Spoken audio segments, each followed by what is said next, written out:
Right, remember just now we talked about aqueous solution. Now this part we're talking about using reactive electrode. The earlier two are just using the inert electrode. Okay, so same thing. A node. A node is where there will be a difference.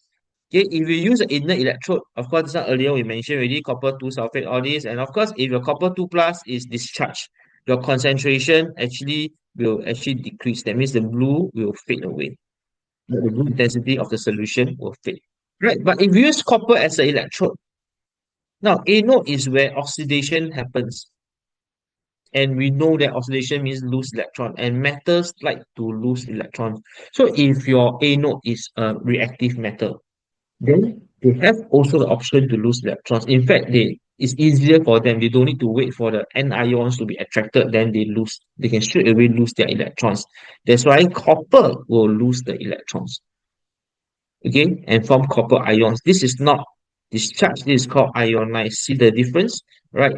Earlier, the cathode is discharge. That means from charge to no charge, right? Cu2 plus to Cu. But this one is from a no charge Cu to got charge, so we call it ionized, right? So in this case, cathode wise, no issue, right? Of course, one of the very common thing is that the blue intensity will remains, right? Because you can see now, every copper 2 plus discharge at the cathode, right, can be replaced by the copper 2 plus that is being formed at the anode in the same rates, because both lose two electrons, gain two electrons. So imagine every time one person goes out, one person comes in. One person goes out, one person comes in. So the number of people in the room will be the same. The concentration of the copper 2 will still remain the constant. So for the first few instance where electrolysis begins, there will not be change to the electrolyte, okay, of the color intensity. And of course, since there's no H plus and OH minus involved in the electrolysis, there's no change in the pH, unlike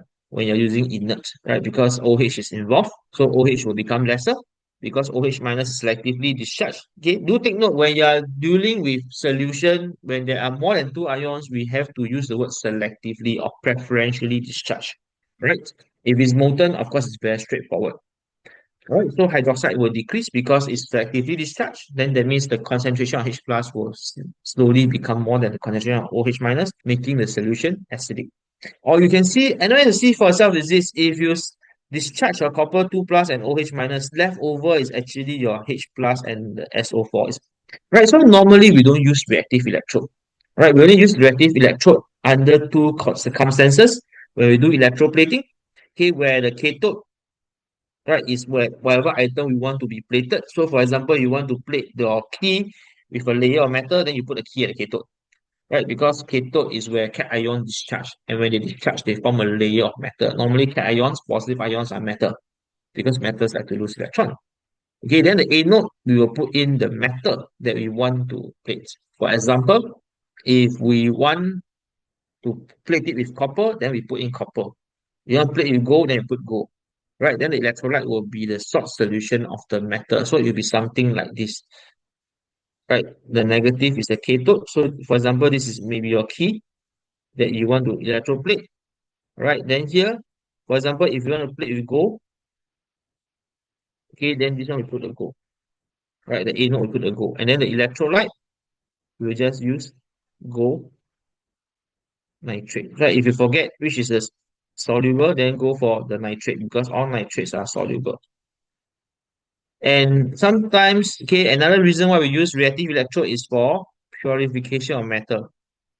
Okay, so same thing, the pure metal will be a cathode because you want to collect all the, okay, the pure metal, where the cations will discharge to form back the pure metal, right, the solid metal, and then the anode will be the impure metal. Okay, for example, if I got impure copper, right, but only the copper inside here will ionize, the rest will just fall to the bottom. Right? And then of course, then the solution here will be a copper 2 sulfate or a copper 2 nitrate, whichever. Right? So we normally don't use reactive electrode. We only use it when we are doing electroplating or when we are doing purification of metal. So as not to complicate matters. Right? I hope that this is a final picture of when we're talking about using a reactive electrode. And you can see in general, you take a step back and look at all these three videos again. Normally, the difference that's happening. normally occurs at the anode. So when you're doing anode, just be extra careful. Are we doing aqueous solution? Are we doing, is it concentrated or dilute if it's 70, right? Or uh, is the anode a reactive electrode? Because all these will affect. Cathode normally, no matter we change, right, normally in one rule, right, the less reactive will be preferred to be discharged. So catch the next video for the simple cell.